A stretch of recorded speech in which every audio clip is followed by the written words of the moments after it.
Good evening. On behalf of our County Executive, Rashern L. Baker III, and Fire Chief Mark Bayshore, welcome to the graduation ceremony for Career Recruit School number 51. Before we get started, let me share some important information. In the event of an emergency, exits are located on both sides and in the rear of the auditorium. And in the event of a personal type of emergency, the restrooms are located in the lobby. If you exit left for the men, and if you exit right for the ladies. This is a smoke-free building. Family, friends, departmental staff, and guests, I present to you the graduates and instructors of the Prince George's County Fire and Emergency Medical Services Department's Career Recruit School number 51. Lieutenant Young, please bring in CRS 51. Quiet, up, Ted. All the files from the left. Stand fast! Hold.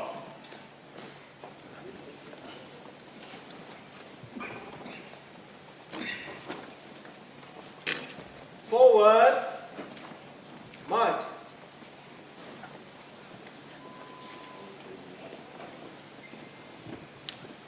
Forward. March.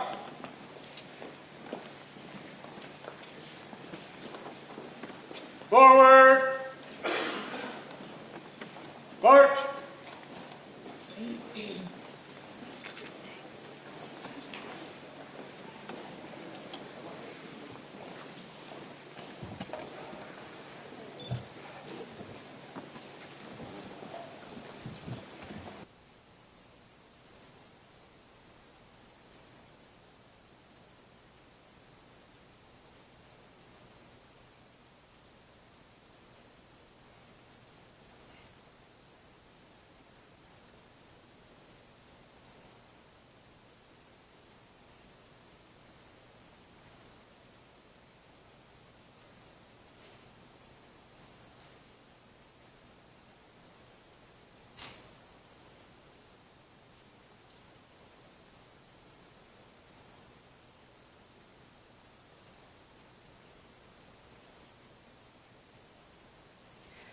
Please stand for the national anthem and Pledge of Allegiance, led by firefighter Grant Walker. Afterward, the invocation will be delivered by Department Chaplain Dwayne Frost. But first, the presentation of colors by the Prince George's County Fire and EMS Department Honor Guard.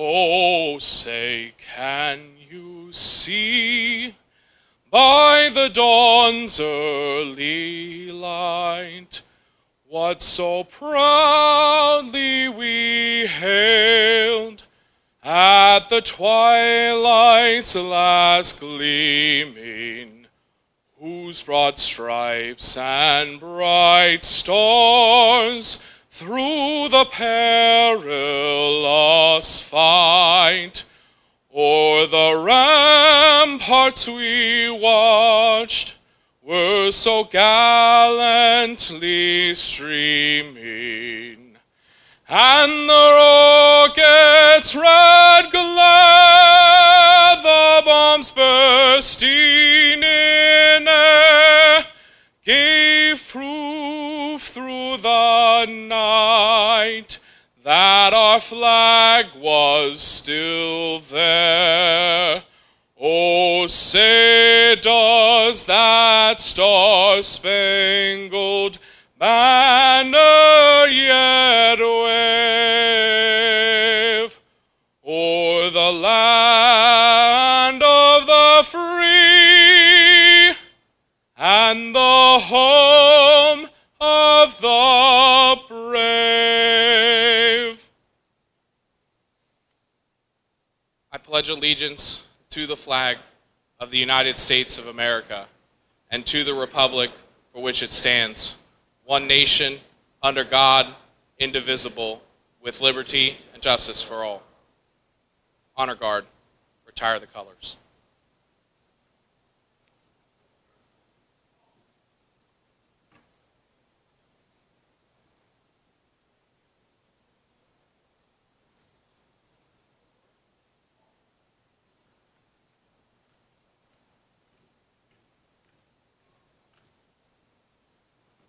Trail. On.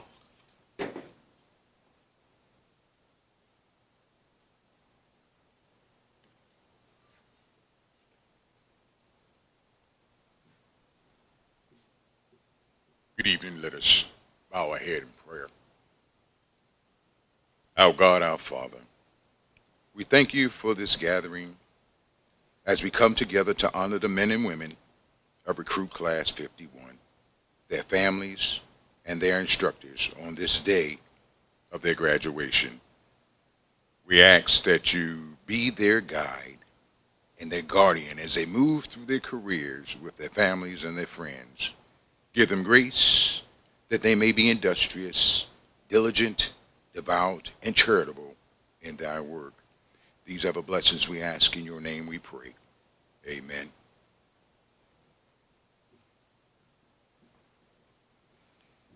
You may be seated. Thank you, Honor Guard, Firefighter Walker, and Chaplain Frost. My name is Dana Brooks, and I will serve as the Master of Ceremonies on this special evening in which our graduates will receive their graduation certificates and officially move on to the next phase of a thrilling career. I will start this evening by introducing several honored and special guests in our audience. Feel free to stand and be recognized. Prince George's County Executive Rashern L. Baker III.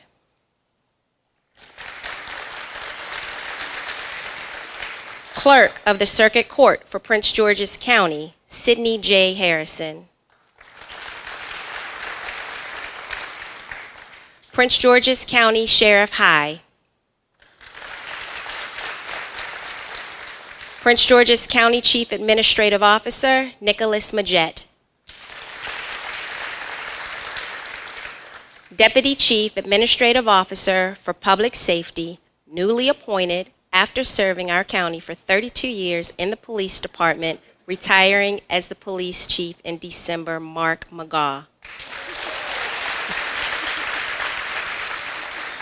Prince George's County Fire Chief, Mark Bayshore.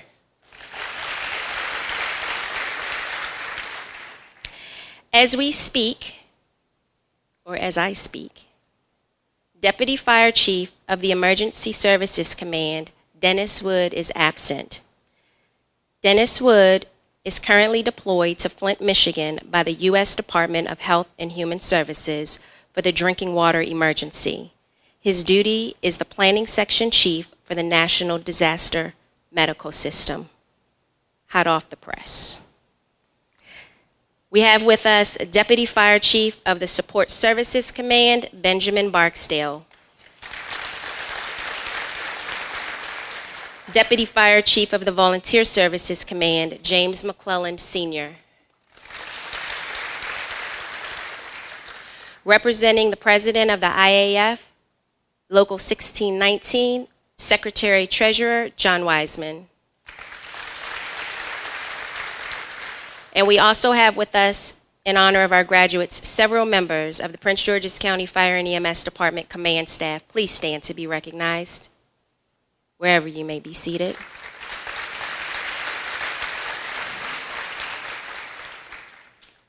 Representing the Director of the Department of Corrections, Mary Lou McDonough, Deputy Director, Colonel Mark Person. Prince George's County Police Chief, Hank Stawinski.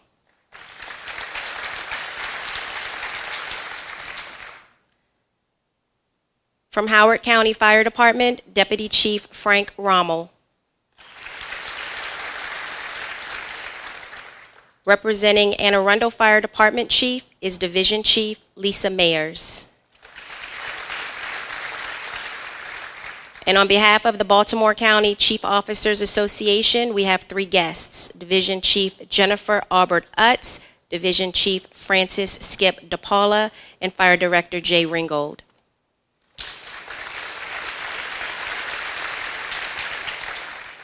Last but not least, the most important guests in our presence today are the family members and friends of our graduates.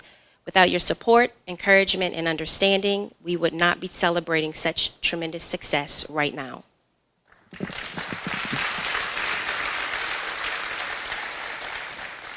It is a distinct honor for me to present our first speaker for this evening, the Honorable Rashern L. Baker III, Prince George's County Executive.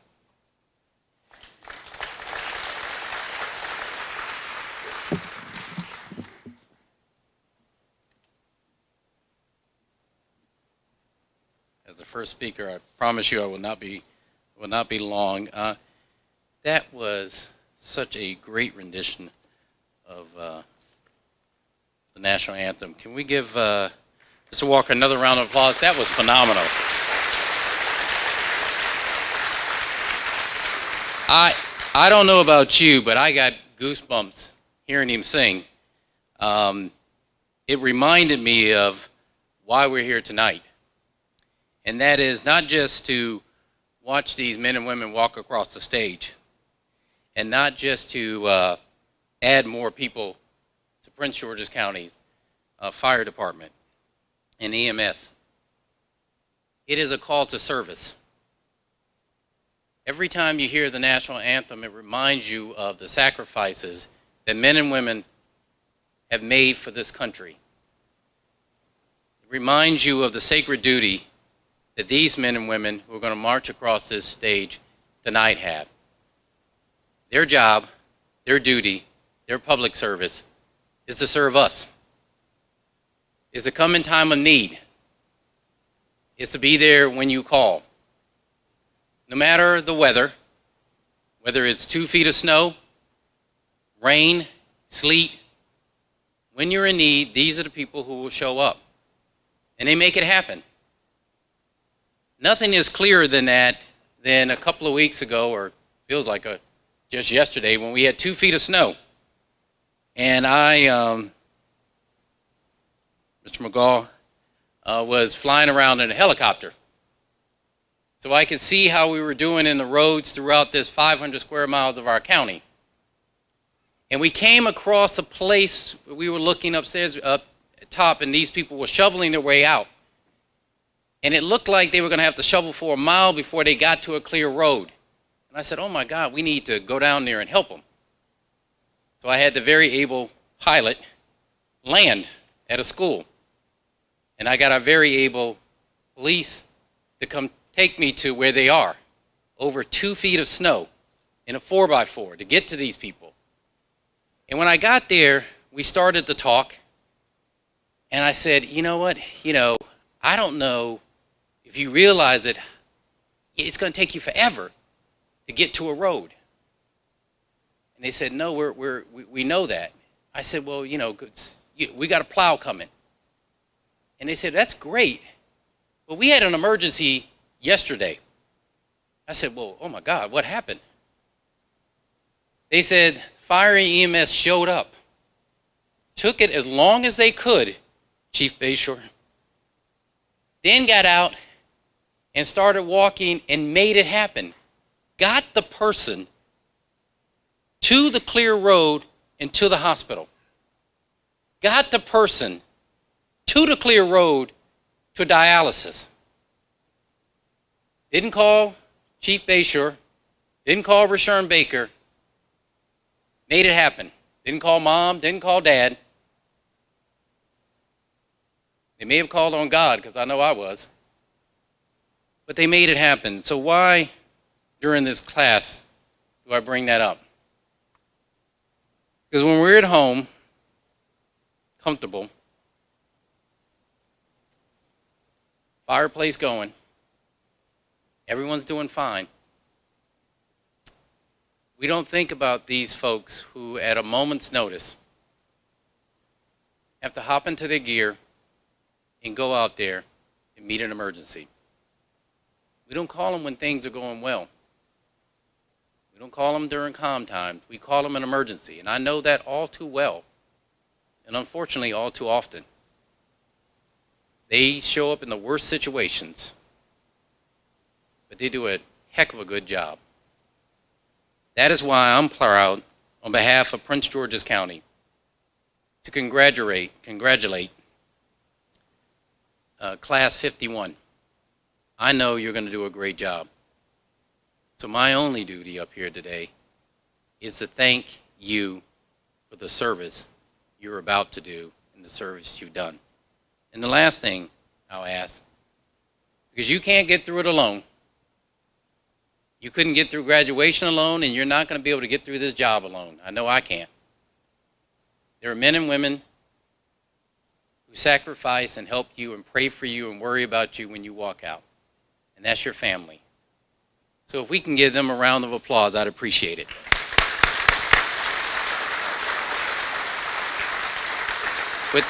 With that, Chief, I want to thank you and your staff for preparing the best men and women of this nation. God bless you.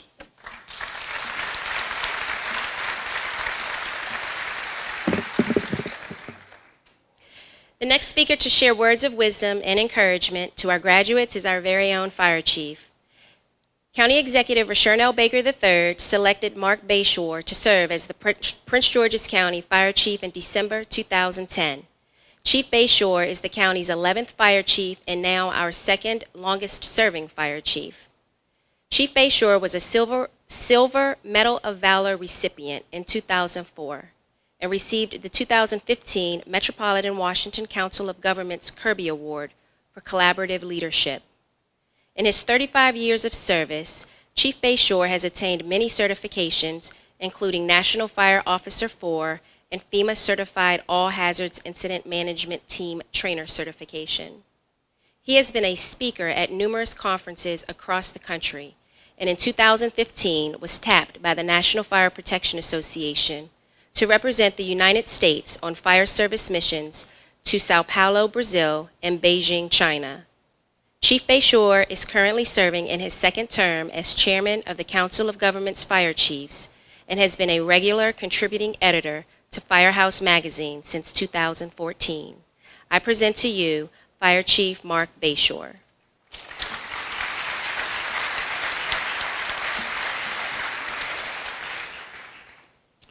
Thank you, Dana, and good evening, everyone. I want to first, as the county executive did, I want to first thank the families. They have endured months, the families, have endured months of extra dirty laundry. The frustrations that recruits feel of learning new things and relearning old things. And hopefully tonight they share in the elation that graduation brings. Families, rest assured, we will do everything we can to send your loved ones home to you safely every day. I am confident that many of tomorrow's leaders sit amongst CRS 51. County Executive Baker, thank you for your stewardship to make Prince George's County a better place. CRS 51 is the 10th class of your administration. With the county executive and the county council's support, we have seen unprecedented hiring, with CRS 52 and 53 with an additional 78 recruits poised to begin in the coming months. Thank you for your unwavering support.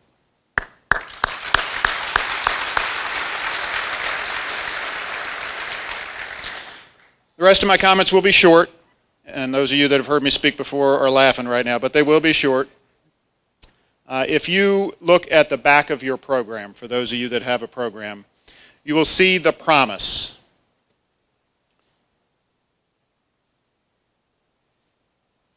Trust, honor, ethics, professionalism, responsiveness, outreaching, mentorship, inspirational, safety-minded, and energetically enthusiastic in everything we do.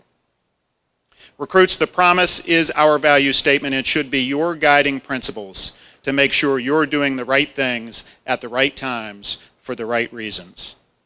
Both on and off duty, your actions as a public servant ripple through the community. The community who entrust us during some of their darkest and most private moments. In the end, it is important to recognize that there will not always be a book on the shelf. There will not always be a class you can take to tell you what to do, to tell you what the right thing is. Teamwork and crew integrity are critical. However, there will not always be a partner standing by your side to point you in the right direction. You've been given the basics at your time at the academy. Now it's your turn to make a difference. This is your moment in time. Welcome to our team.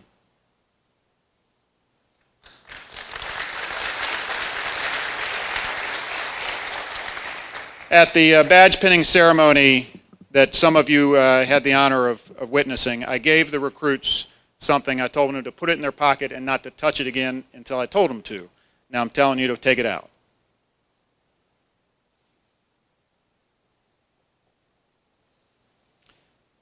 I presented each of the recruits with our department's challenge coin. And I'll talk about the ceremony of the ceremonial part of what the challenge coin is, and then my challenge to them. As the story goes, in World War I, bomber squadrons had brass plates minted to signify their squadron name, and they wore them around their neck. And in one particular case, a pilot was shot down behind enemy lines, was captured by enemy forces, and taken for sure death. He was able to escape, hide by the side of the road, and was found by a French troop who had orders to kill, shoot to kill. But the French troop recognized the name of the squadron on one of those brass mints as an American troop. They took that American behind the lines where they needed to be to safety, and they were able to go home. So that challenge to them that he was an American not only secured his freedom, but it saved his life. So my challenge to you is about safety, a challenge that will undoubtedly one day save your life. Please take that seriously and keep the coin with you. It is now my honor to introduce our next speaker. Our guest speaker this evening, his abbreviated bio is in your program. Please read that astounding abbreviated bio at your leisure. I will read a little bit of it. Dr. Dennis O'Neill's fire service career began with the Jersey City Fire Department, where he worked 25 years before being appointed acting chief of department in 1995. Also in 1995, Dr. O'Neill was appointed as the superintendent of the National Fire Academy in Emmitsburg, Maryland, where he served for over 20 years. Before then being appointed in 2015 as the Deputy Fire Administrator for the United States Fire Administration. Ladies and gentlemen, I present to you the United States Deputy Fire Administrator and my friend, Dr. Dennis O'Neill.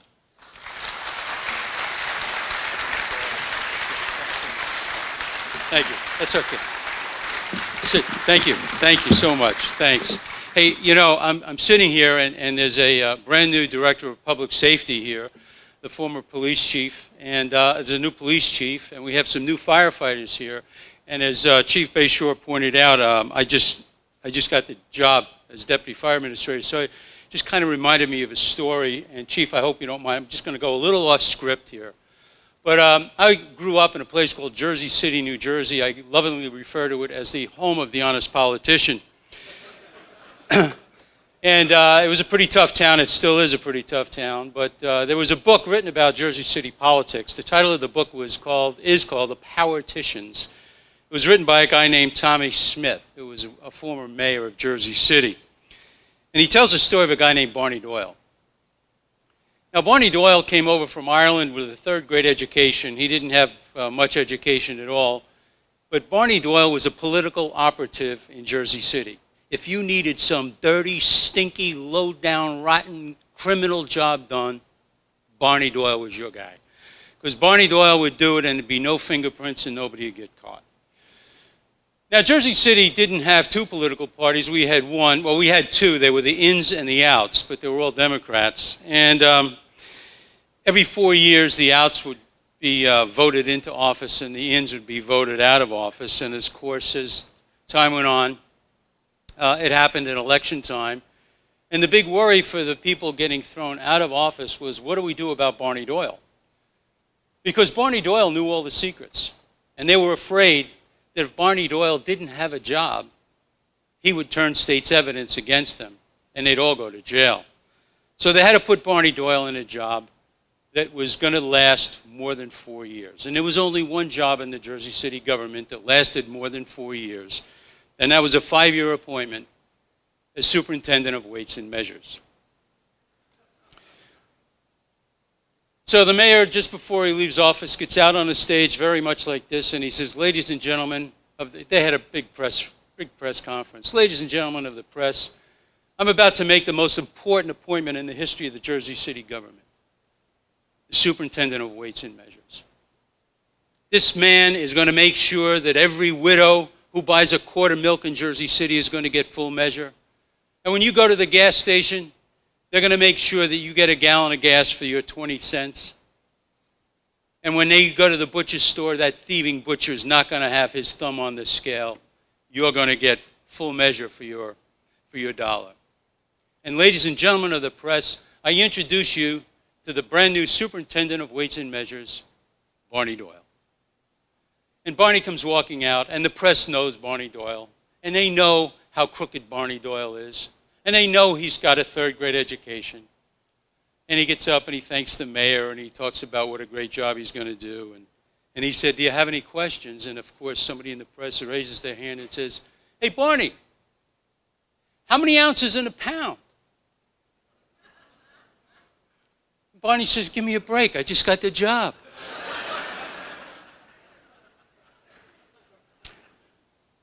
I bring you greetings from Secretary of Homeland Security Jay Johnson, FEMA Administrator Craig Fugate, Fire Administrator Ernie Mitchell, and all the men and women of the United States Fire Administration. I want to thank my longtime friend, Chief Mark Bashar, for inviting me here tonight. It's simply wonderful to be here. Thank you, Chief. Chief Bashar happens to be one of the leading fire service leaders in the United States of America. I rely heavily on him at the Fire Administration and at the National Fire Academy and a handful of other influential leaders around the country to help us guide our policy in our country. He gives us the kind of guidance and information that we need to hear. And Chief, you really make a difference for this country. Thank you. But I have to tell you, I almost didn't make it here tonight. Those of you in the fire and emergency services in the room, and most of you adults realize how fragile life really is. That 1 minute you hear something happens and you're gone. You never know. Last weekend, my wife and I were driving out to Allentown, Pennsylvania. We live in Gettysburg. My niece had a baby, so we went out with some gifts and to see the new baby. And on the way home, I stopped at one of those big gas stations to fill up the car before we got back out on the road. Now, you know those gas stations, they have like 20 gas pumps and they have fast food on the inside, so you can get gas on the outside and gas on the inside. You know what I'm talking about, okay? So I got out of the car to fill up the car. My wife got out of the car and she said, I'm going to go in and get coffee. I said, terrific, good idea. I finished filling up the car. I'm sitting in the car waiting, and she's not to be found. So I get out of the car. I walk into the fast food place, and I look down, and she's standing there talking to this guy, this big guy with a red vest on. He had a hat on. She had her hand on his arm, and they were talking. No coffee, just talking. So I didn't say anything. I went over and I got 2 cups of coffee. I made the coffee up, and I turned around and I look, and she's still talking to the guy. And I walked up to the cash register, and I paid for the coffee, and I turned around and I looked, and she was still talking to this guy. So I said, Jan, come on, we got to get going. She said, oh, okay. She reaches up, puts her arms around him, and gives him a big kiss. So I don't say anything. We get in the car. We get out on the highway, Route 78. I'm heading westbound in the slow lane in Pennsylvania. That's 85 miles an hour. And I turned to her and I said, what was that all about? She said, what? I said, the guy, the big guy with the hat and the red apron. What's that all about? She said, oh, that was Eddie Makar. She said, Eddie Makar and I went to high school together. As a matter of fact, we dated in high school. We were quite an item. And after I graduated high school, Eddie got drafted and went off to Vietnam. He came home and he went to work for his uncle, who owned a gas station on that corner. And he worked there for a number of years, and finally his uncle sold out to the big company. But as a part of the deal, the company had to guarantee that Eddie Makar would have a full-time job there as long as he wanted. And Eddie is the second assistant night manager of the gas station. So I'm feeling pretty good. I said, you know, you're pretty lucky you married me. Because if you married Eddie Makar, you'd be the wife of the second assistant night manager of a gas station in Allentown, Pennsylvania. And my wife has this look, you know that look that wives have, that straight look? She said, if I married Eddie Makar, he'd be the deputy fire administrator.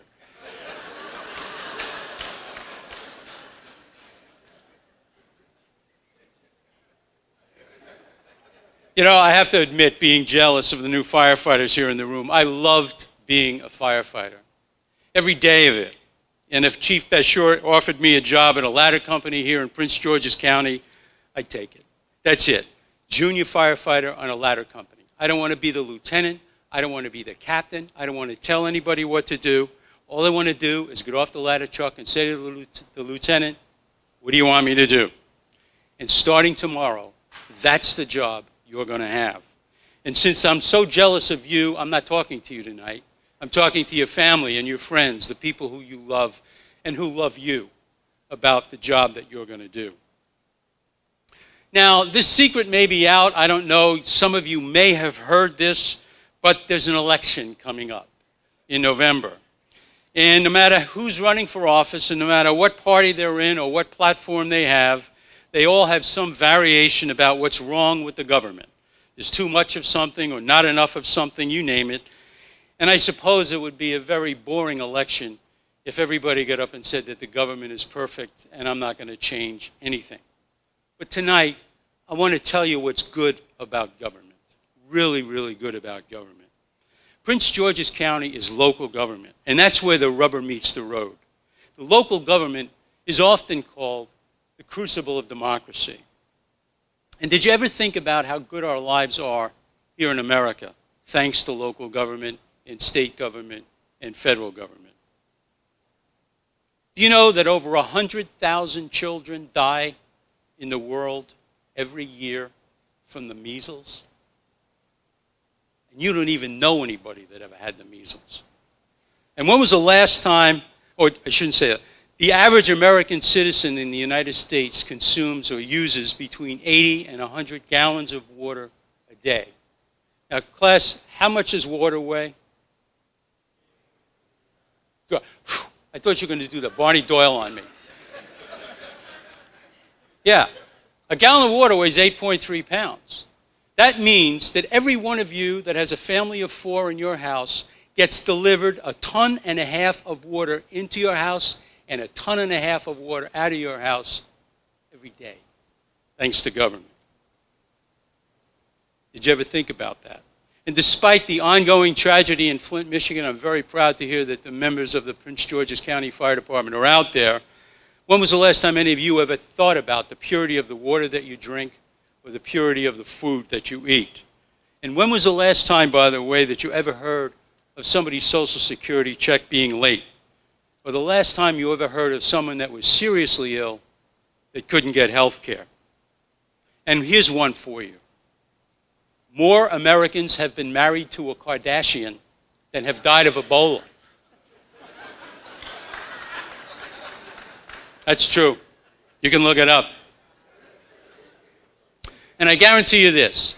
You never think of this. But right now, someone somewhere in America is in trouble. And they need help because there's an accident or a fire or they're having a heart attack. And all they have to do is pick up the phone and dial 3 numbers, 911. They don't even have to speak English. They could be 3 years old babbling into the phone, and in 2 minutes or 3 minutes, a all sorts of highly trained people with all sorts of equipment will be responding with lights and sirens to help them. Fire departments in America respond to 23 million emergencies a year. And how many countries in the world do you think that you could get to respond in 3 minutes? Fire departments are in the worst day of their life business. They help people when their lives are turned upside down. When there's no one else to turn to, they call the fire department.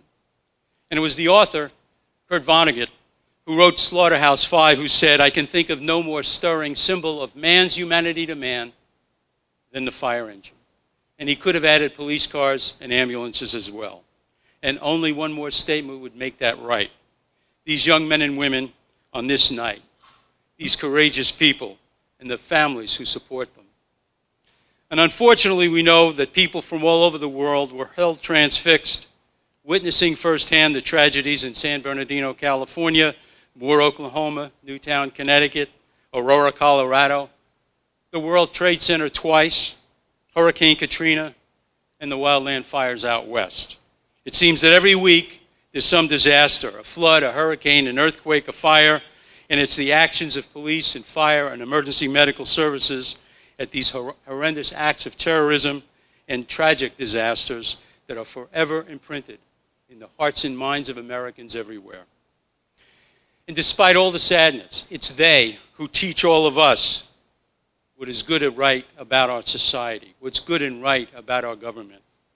In hundreds of acts and in thousands of dangerous places without regard for their own safety, these officers, firefighters, and medics assure Americans everywhere that no amount of evil nor force of nature will ever overcome America's good. But what you already know, and what most people don't, is that what happens in those places on one day happens every hour of every day, everywhere in America, including Prince George's County. One emergency at a time. 23 million responses a year by the fire department. And it's these people in our emergency services who serve on the DMZ between a civil society and chaos. There's a difference between courage and bravery, you know. Bravery is a singular act, and it's sometimes done without thought. Courage, on the other hand, is facing danger when you know full well the odds, and you still do it. That's the kind of work that these people will do starting tomorrow. Some have nothing to do with fires or medical emergencies or terrorism, but they are acts of courage nonetheless. And to the moms and dads and spouses and families and friends of these graduates, let me assure you that the media will never convey the differences that they're going to make in other people's lives. And I'm going to talk about that in a minute. And while they'll soon shrug their shoulders and it's just as another day at the office, to the strangers that they help, their efforts will be remembered forever. They will have that kind of impact on strangers' lives. Firefighters act without regard to race or religion or national origin. No one will determine whether the people they save are rich or poor or Republicans or Democrats. They'll do something before anyone takes the time to see on which side of the tracks someone lives on, or who they pray to or who they don't pray to, whether they pay their taxes or have a criminal record. Firefighters are special people. They seek to serve the highest pinnacle to service to humanity. They don't ask, they serve. They don't talk, they act. They don't analyze the angles, and they never think about the odds. They're the people who provide for your public safety. Not just the people here tonight, but their colleagues as well. Their first act of courage doesn't begin with lights and sirens and flames. Their first act of courage begins when they get up in the morning and they put on that uniform and badge. And they do that every day. All of them. And it's not always what they do that makes them heroes. It's that they know full well what they might have to do. They have one very, very simple job description. They're expected to be at the wrong place, at the wrong time, with the right stuff. And to those among us, and myself included, who get up in the morning and don't have to put on that badge, I would respectfully ask you to consider something. To those who provide for the public safety, there's a sweetness to life that those who are protected shall never know. That's what these young men and women will be doing, will know tomorrow morning when they go to work. And none of you in the room will. And that's courage. And when talking about courage, there was a very famous speech given on October 25th, 1415, about 600 or so years ago. And in the Catholic faith, October 25th is also the feast of St. Crispian. And on that day, during the 100 Years' War between France and England, King Henry V of England was leading his soldiers into battle against the French in a place called Agincourt. And of course, in those days, only men were soldiers. It was going to be a very tough battle in which many soldiers on both sides would make the supreme sacrifice. And King Henry and his troops knew it. The English army was in France. They had no backup forces and they were outnumbered. And there were many who were afraid. Men who were deserting the army, running away from the battle. And King Henry spoke to the men who were going to stay with him and fight. And to my mind, King Henry V was talking to firefighters everywhere. And this is how Shakespeare recorded that speech. This is part of it. This day is called the Feast of Crispian. And he that outlives this day and comes safe home will stand taller when the day is named, and rouse him at the name of Crispian. He that shall live this day and see old age will yearly on the vigil feast his neighbors and say, tomorrow is St. Crispian. And then he will strip his sleeve and show his scars and say, these wounds I had on Crispian's day. Old men forget, yet all shall be forgot. But he'll remember what feats he did that day. And all our names will be as familiar as household words. In this story, the good man shall teach his son that on Crispian's day will never go by, from this day to the end of the world, that we in it shall be remembered. We few, we happy few, we band of brothers. And gentlemen in England who are now in bed will curse themselves that they were not here with us in this fight and hold their manhoods cheap when anyone speaks of St. Crispian's Day. And tonight, all of us appreciate what you're about to become, the people you help, the lives you will change, the band of brothers and sisters that you're going to work with, and your families and loved ones who are so proud of you tonight. They too shall remember and honor you on this day, on Crispian's Day, on all days, forever. And I want to close with a story about the influence that one person can make in someone else's life. Now, the press today takes great effort to ensure that the men and women who defend our country, who wear our uniform, always deserve our support. And whether you agree with our government or disagree with our government's policies, the men and women who bear arms in our name always deserve our support. But it was not always so. Those of you who remember the late 60s and 70s know that the media frequently confused the war with the warrior, and that the soldiers who were returning home were not treated so well. And there's a story about one soldier who came home and wanted to start school at his local college.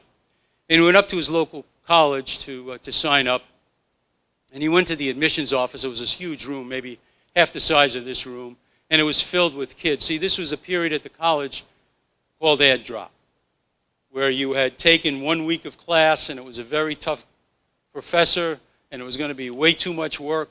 So what you wanted to do was drop that class. You didn't want to work that hard. You wanted to take one of those easy classes like art appreciation. I got a few smiles here in the front, mostly from the leaders of the organization here. They all looked like they were in that line. So anyway, there was a mob scene. There were no computers. Everybody had pieces of paper in their hands. And they're making their way up to the front of the desk. And at the front of the desk, there were 6 people taking these students one at a time and checking their paperwork. And if everything was perfect on the paperwork, they'd go to a paper list of courses to see if there was an available course. And if there was, they could change. And if there wasn't, tough luck. If there was something wrong on the paper, they didn't fill it out correctly, back out in the crowd and fix it and work your way back up. Well, the soldier was watching this, and he didn't get a good feeling, but he worked his way up to the front. And this middle-aged guy named Walter turned around and said, "What do you want, kid?" And the soldier said, well, I want to sign up for school. And Walter said, you sign up for school? You can't sign up for school now. He said, this is ad drop. You should have already signed up for school. Did you take the SAT exams? And the soldier said, no, I didn't take the SAT. He said, did you fill out an application to get into the school? The soldier said, no, I didn't. He says, kid, you should have done this months ago. And the soldier said, well, I couldn't. I just got home. I was in the Army. I was overseas. I just got home. And Walter said, well, when did you get home? And the soldier said, 3 days ago. And Walter turned around. He took a piece of paper. He handed it to him. He said, here you go, kid. Fill it out. Take whatever you want.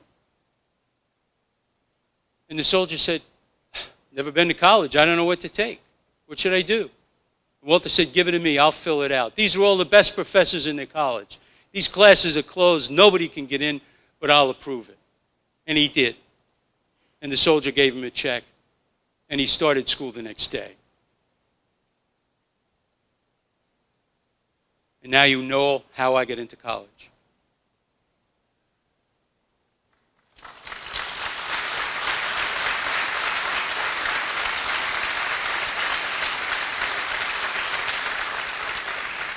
It was the kindness of one guy on a really bad night at work who took 2 extra minutes to help somebody out he didn't know. And I often wonder what my life would have been like had I gotten one of the other cranks at the table that night. About 15 years later, I was at a party, and I met Walter. And I walked up to him, and I told him the story. He said, Dennis, I don't remember you. I said, Walter, I never forgot you. People will never forget what you do for them. Never. And for the rest of you, there's a lesson there for you too. Good night.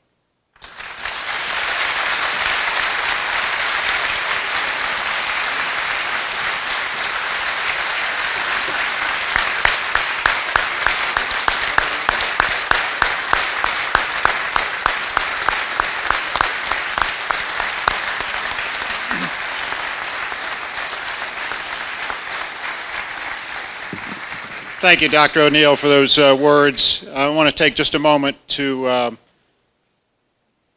present you with the same challenge coin that the recruits received. And I'll give you a quick school, and recruits, if you want to take yours out and take a quick look at it again. On the front of the coin is the county crest, which has significant colonial meaning to how the county was developed.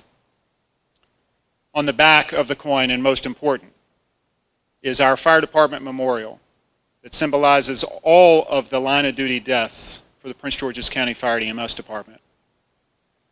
And one day, if you have not already, you need to memorize each and every one of those names that's on that memorial. And remember that this coin is about safety, a challenge for safety for you. And Dr. O'Neill, in commemoration of your speech here tonight, I want to present you with the same coin. In addition, I want to present you with my personal challenge coin, which is about leadership and inspiring others to achieve their maximum potential. Thank you.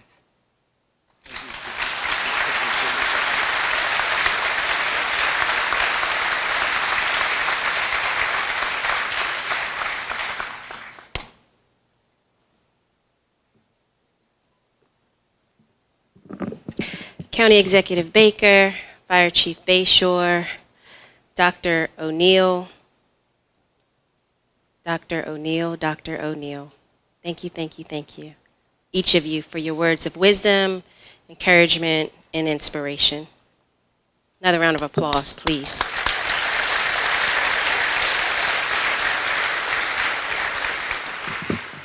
Now for the main event. Here is a slideshow produced by the Training and Leadership Academy. This presentation will give you an idea of what our recruits have endured over the past several months, and I do believe this is the first time they are seeing it for themselves.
Without further delay,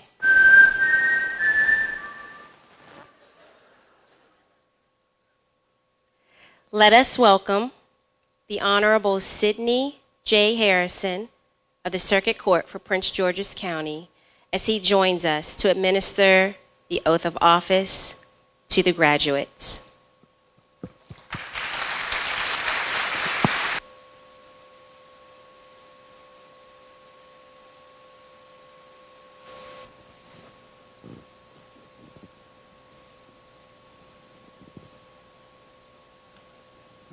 Please raise your right hand and repeat after me. I do solemnly swear that I'll support the Constitution of the United States and that I'll be faithful and bear true allegiance to the state of Maryland and support the Constitution and laws thereof. And that I will, to the best of my skill and judgment, diligently and faithfully, without partiality or prejudice, execute the position of firefighter for Prince George's County, according to the Constitution and laws of this state, and the Charter and laws of Prince George's County. Congratulations.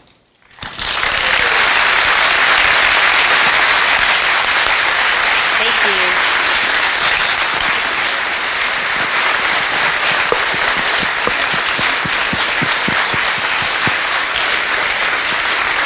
Thank you very much.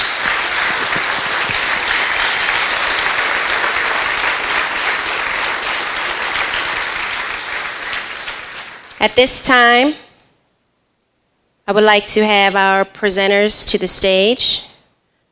Fire Chief Bayshore, Dr. O'Neill, County Executive Baker, CAO Majette, DCAO McGaw.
CRS 51. Scott A. Adams.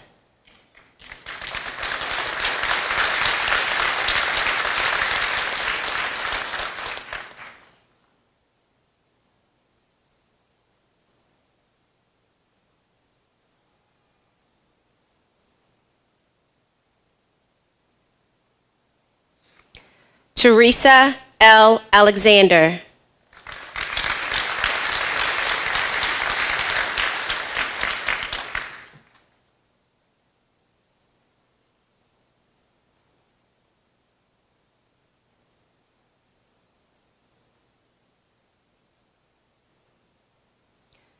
Christopher S. Bell.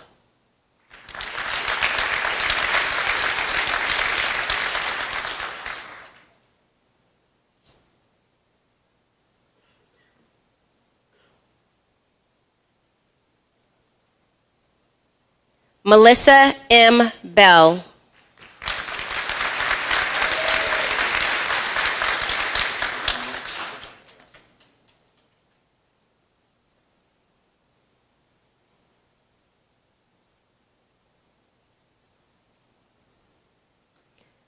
Richard D. Bennett.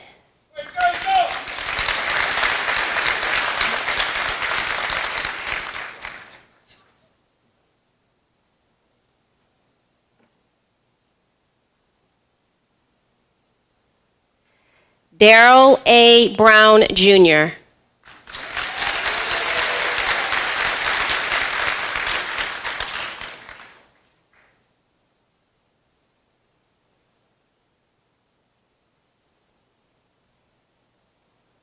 William H. Bucher.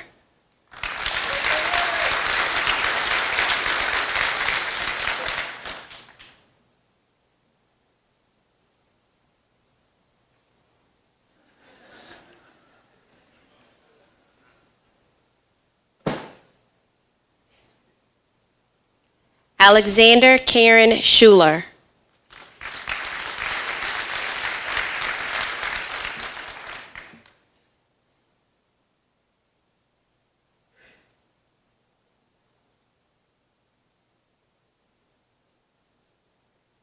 Chad M. Daubert.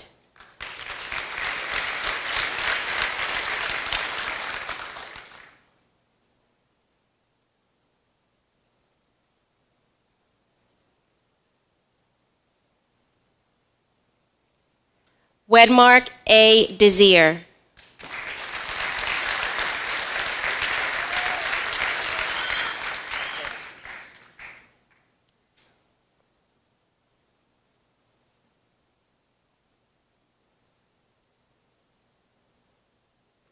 Patrick A. Doring.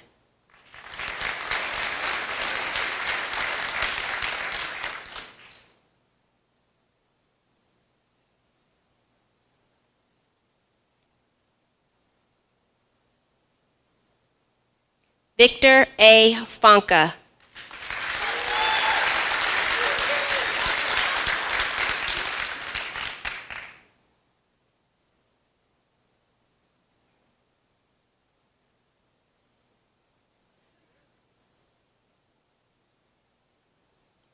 Paul A. Fukum.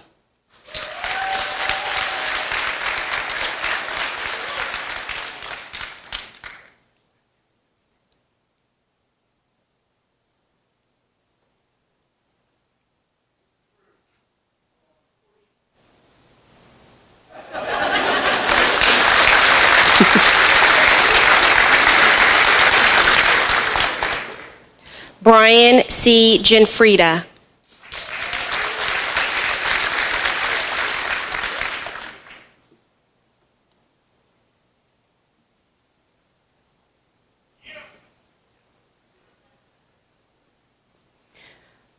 Wendy P. Gutierrez.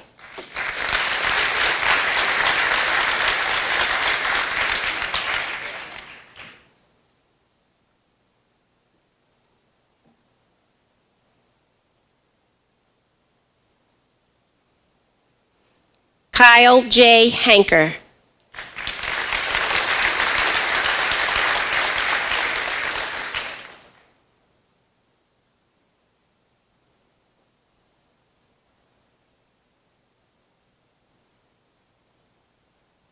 Christopher A. Harris.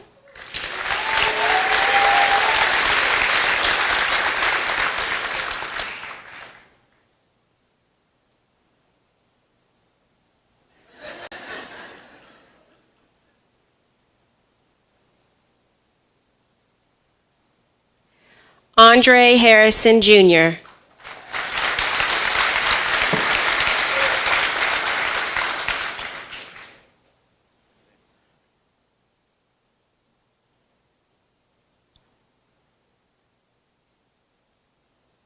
Kevin P. Cady.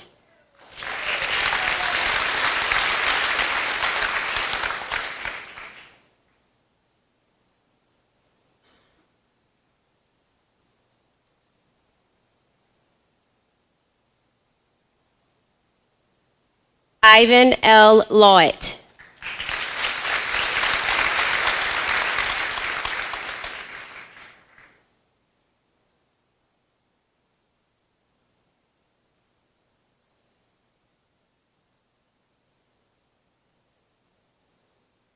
Tyler J. Limeberry.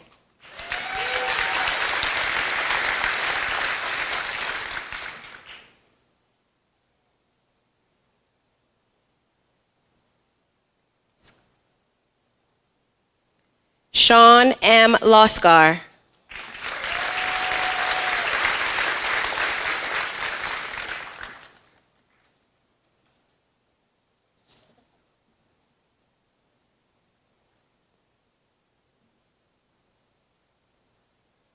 Caleb S. Martin.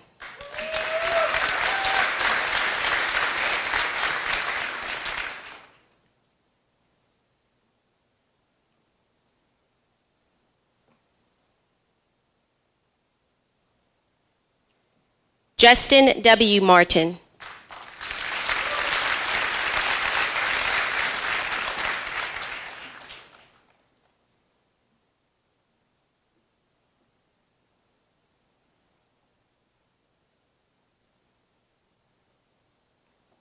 Patrick K. Mason.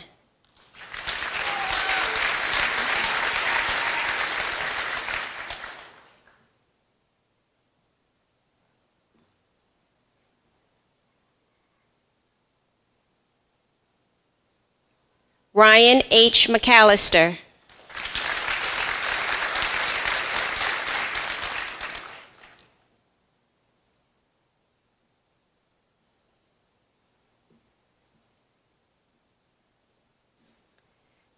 Matthew K. McSherry.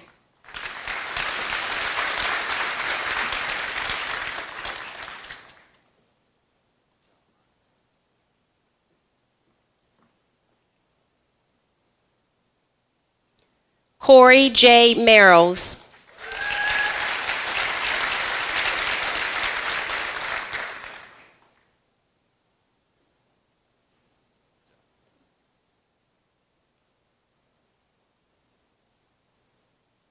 Charles L. Merritt II.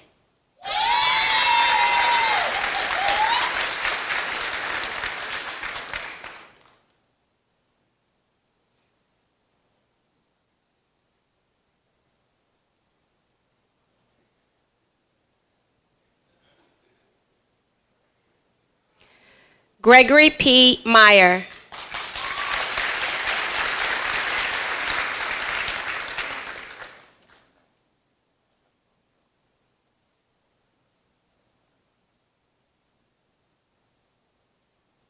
Darrell L. Pitts.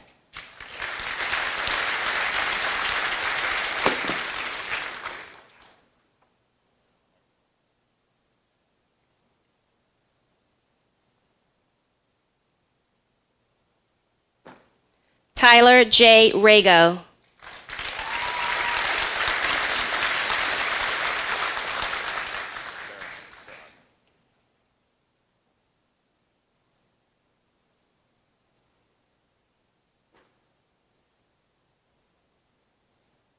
Colin A. Rose.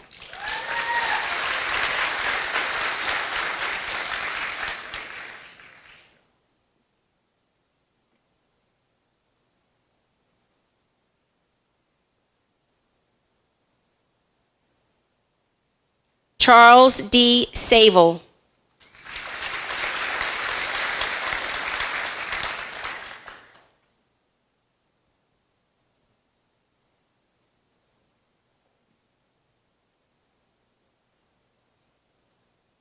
Jeffrey N. Schaefer.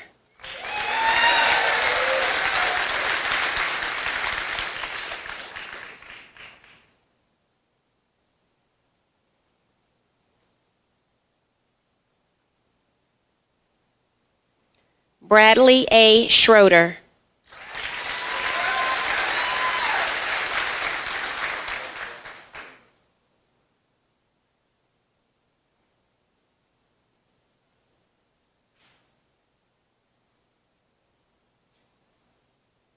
Ryan A. Schultz.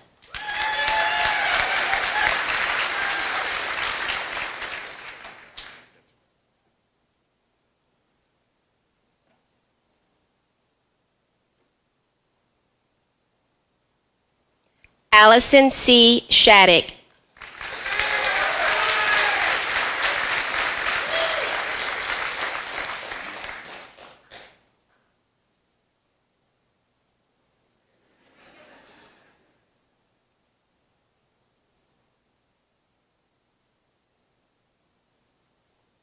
Christopher L. Sim.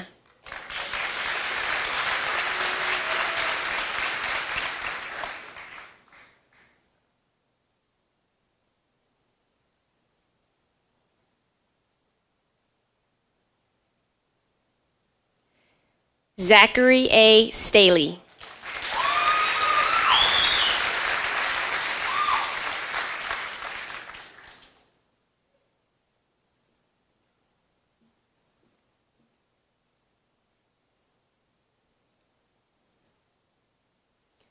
Jason T. Stifler.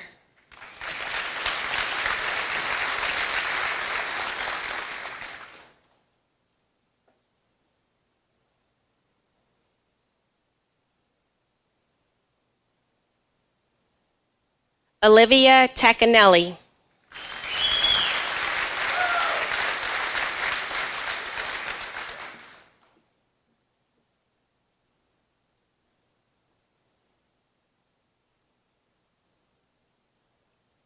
Jamie J. Tolson.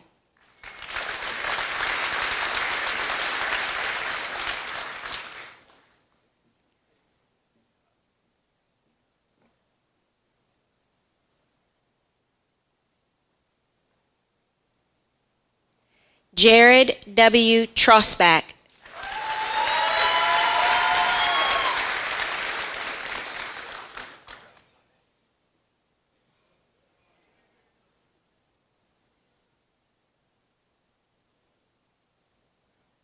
Melvin L. Wright.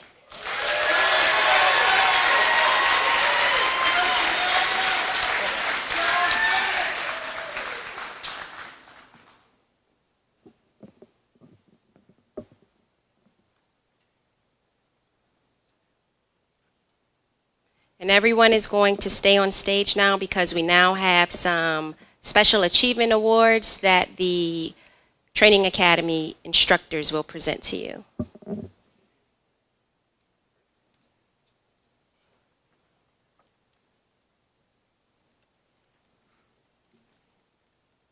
Good evening, everyone. My name is Firefighter Chris Ely, and this is the Fire Suppression Scholastic Achievement Award. The Fire Suppression Scholastic Achievement Award is presented to an individual in each career recruit school who achieved the highest academic average on the fire suppression written and practical examinations. The recipient of the Fire Suppression Scholastic Achievement Award is Firefighter Zachary Staley.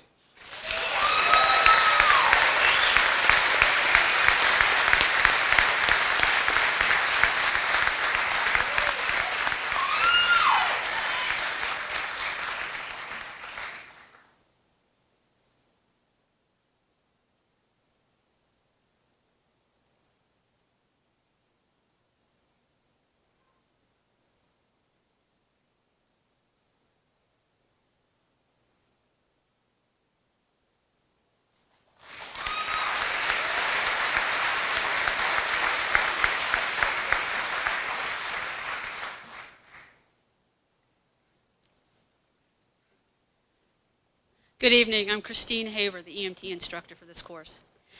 The Emergency Medical Service Scholastic Achievement Award is presented to an individual in each career recruit school who achieved the highest academic average on the Emergency Medical Services written and practical examinations.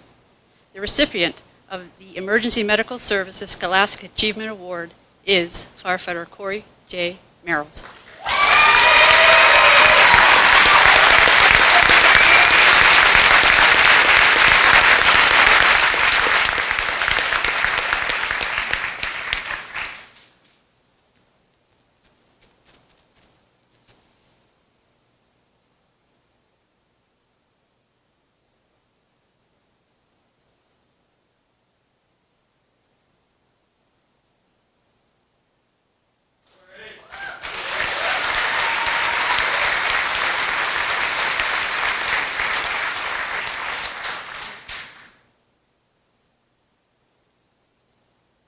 Good evening. Ryan Sekretarski. I'll be presenting the Instructors Award. Instructors Award is presented to an individual in each career recruit school who has shown the highest level of personal improvement, development, and dedication during the class. In short, we identified an individual who has contributed significantly to the success of the class overall, either by helping others or through self-improvement. The individual earning this award can be one with no previous experience in emergency medical service, in process to outstanding level of persistency, or an experienced person who dedicates him or herself to assisting others class members to be successful throughout the career recruit school. The award is Matthew McShirley.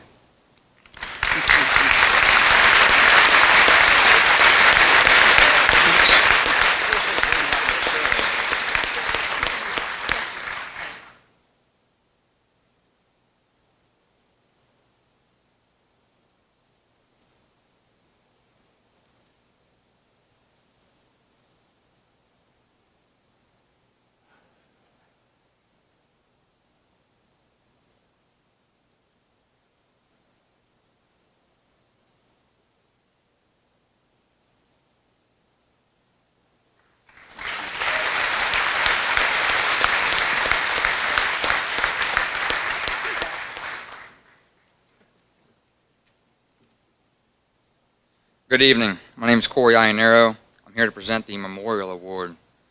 The Memorial Award is a very special recognition presented to an outstanding recruit from each career recruit school who has displayed the rarest combination of professionalism, courage, and esprit de corps.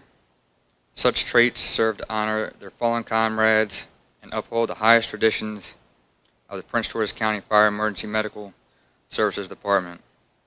The recipient of the Memorial Award is Allison Shattuck.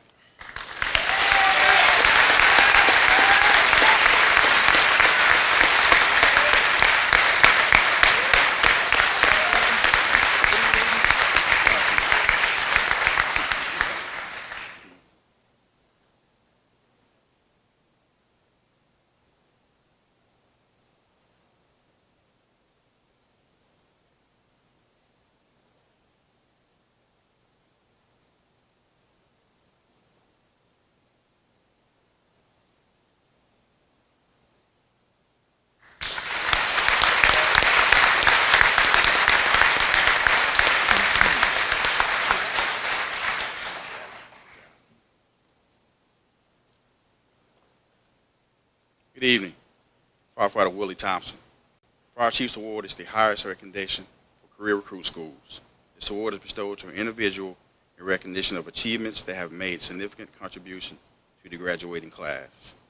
This selection criterion emphasizes leadership, professional development, integrity, performance, and personal growth. This award is given to the recruit who best exemplifies the conduct required of the Prince George's County Fire EMS Medical Services Department. The recipient of this award is Kyle J. Hank.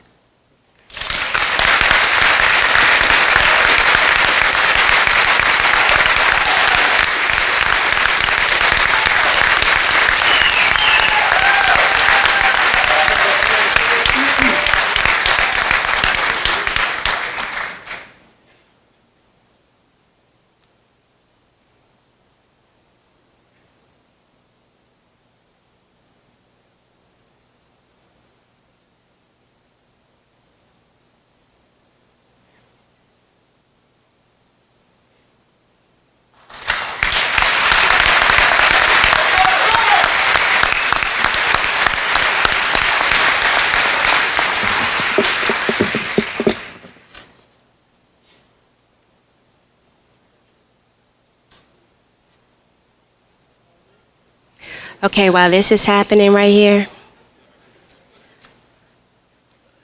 on behalf of Career Recruit School number 51, the class speaker, firefighter Zachary Staley, would like to make a presentation to the Academy staff.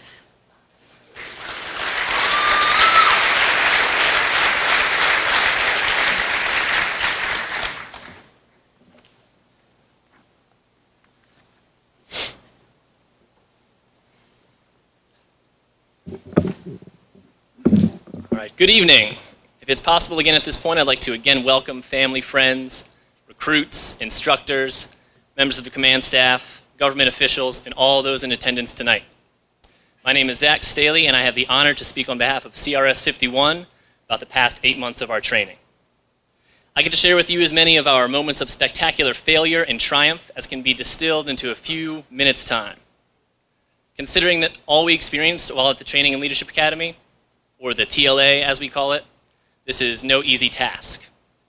But as we are so often forced to do in this profession, I'll adapt and overcome. Something else we were frequently asked to do in the academy was to paint a picture. The first arriving officer paints a picture of structure fires. The EMT paints a picture of medical calls and their reports. And my aim tonight is to paint you a picture of life at the TLA. On day 1, 45 recruits arrived at 9190 Como Road at approximately 5:30 a.m. Anxiety was high, but we felt prepared. After all, we had all the required supplies, including 45 absolutely necessary yoga mats. Things went smoothly for all of 10 minutes before we realized that we had parked our 40-some cars in the wrong parking spaces, and that Recruit Clark had forgotten his belt. And we had to fill 45 water bottles using 2 bathroom sinks, one of which only dispensed hot water. And that Recruit Sim, for some reason, was carrying a knife. As if it weren't obvious enough on its own, our instructors made sure to let us know how ill-prepared we were during our first lineup and uniform inspection. Most of us had, in their words, shined our shoes with bricks, shaved with wet flip-flops, or wrapped ourselves in lint-covered safety blankets. And for at least one recruit, Firefighter Thompson did that thing where he just stood inches away from you, completely silent for the whole lineup. This scene, luckily, was not the same 8 months later on day 165 at the academy. By our last day, CRS 51 seemed even close to comfortable. We all knew our jobs and what to expect from the day ahead. We knew who was going to get to work early and who was going to roll in as close to 0700 as possible. In the morning, we knew that Tolson would be burning the leather off his shoes with a heat gun to get a good shine on him. We knew that Schultz was going to wake up the neighborhoods around him with the ambulance's air horn on the daily checks. And we knew that Merritt was going to ask something along the lines of, "Hey fellas, were they serious about that test today?" Yes, they were serious about the test that day. Despite the small problems, our last days at the academy were undeniably smoother than our first days. This is not to say that we were perfect, only that we were ready, we were prepared for whatever came next. And it is this transformation above all else that I consider my most important takeaway from my time at the academy.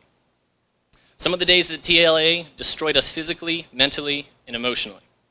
But those struggles elevated us to higher levels of confidence and competence, especially in our ability to grapple with unforeseen challenges ahead. Again, we were forced to adapt and overcome. The TLA gives you the kind of confidence that can only come from running miles in the duty shoes made by the fine people at Die Hard, or from carrying hundreds of pounds of ladders down Como Road, doing breathe-down drills in the 100-degree heat of summer, and building hauling systems in the single-digit freezing cold, and even pulling a fire engine down the road while firefighter McKay laid on the brakes. At the outset of the academy, CRS 51 could have been mistaken for a group of kids trying to play firemen. Some of us could do a staggering 13 push-ups, didn't know any of the basic equipment names, and we were pretty sure that Desir was a robot.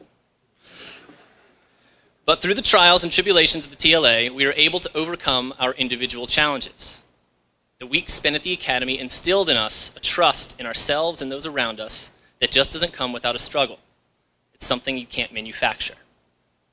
Our growth as a recruit class can perhaps best be summed up in the context of something that Chief Bayshore told us at the outset of the academy. He said to us in the borrowed words of Aristotle, "We are that which we repeatedly do. Excellence, therefore, is not an act, but a habit."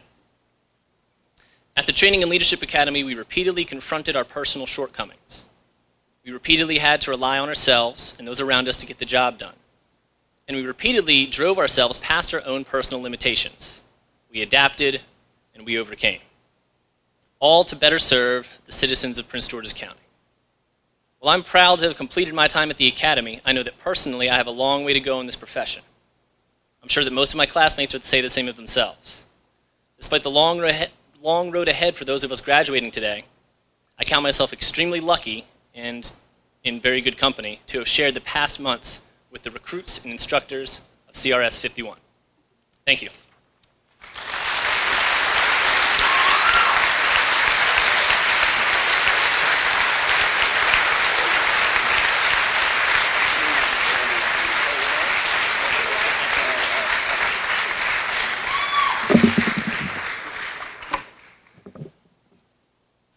Thank you, Firefighter Staley. Before we draw to a close, I would like to introduce the Academy staff, which includes some of the best fire, rescue, and EMS instructors in the Washington metropolitan area. These instructors accepted the challenge to teach and provide exceptional quality training to each of the 45 recruits, or graduates now, my apology. Fire and EMS Training and Leadership Academy staff, please stand when announced. Ladies and gentlemen, kindly hold your applause until everyone has been introduced. Tiffany Green, Assistant Fire Chief and Commander. Ernest Lindquist, Battalion Chief. Leonard Simmons, Paramedic Captain. Tiffany Brooking, Firefighter Medic Lieutenant. Nathan Davis, Firefighter Medic Lieutenant. Nicole Duppins, Firefighter Medic Lieutenant. Christopher Hammond, Firefighter Medic Lieutenant. Ryan Sekaturski, Firefighter Medic Lieutenant. David T. Young, Firefighter Lieutenant. Keith Downing, Firefighter Medic Technician. Keith McKay, Firefighter Technician. Christopher Ely, Firefighter Medic. Corey Ianero, Firefighter Medic. Antoine Robinson, Firefighter Medic. Joan Godfrey, Firefighter. William Gresson, Firefighter. Willie Thompson, Firefighter.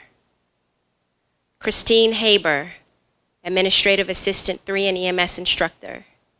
Craig Smith, who was our video person but had to leave, Administrative Assistant 3 and Curriculum Specialist. Sherelle Myers, Executive Administrative Aide. And in addition to all of the Fire EMS Training and Leadership Academy instructors present tonight and before you, we also recognize numerous adjunct instructors and partnerships who have contributed knowledge and resources to training our graduates. They are listed in your program. Let's give them all a round of applause, and you may be seated.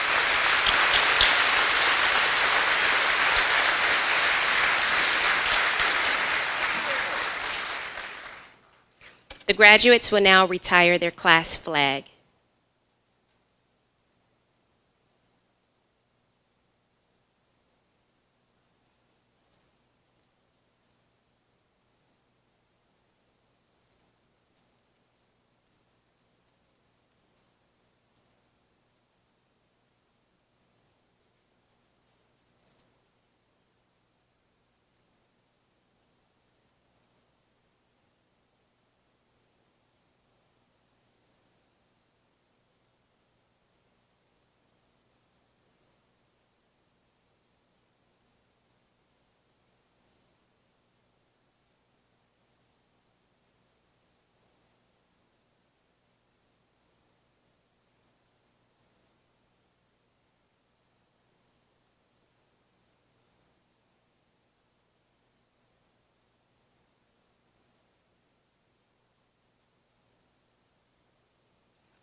I want to thank everyone for being here this evening to recognize this very special occasion.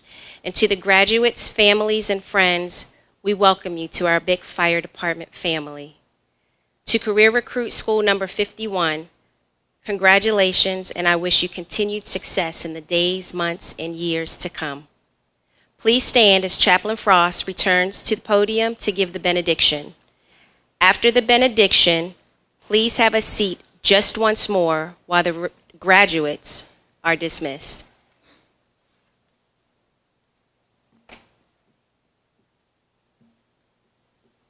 Let us bow. Father, we thank you for what our eyes have seen and our ears have heard. God, grant the new firefighters the serenity to accept the things they cannot change, the courage to change the things they can, and the wisdom to know the difference. Now may the grace of God, the sweet communion of the Holy Spirit, rest, rule, henceforth, and abide with us all. And we all say, amen.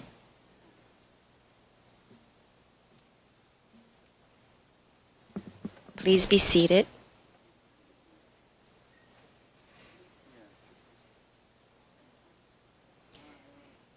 We now present to you the graduates of Career Recruit School number 51. Lieutenant Young.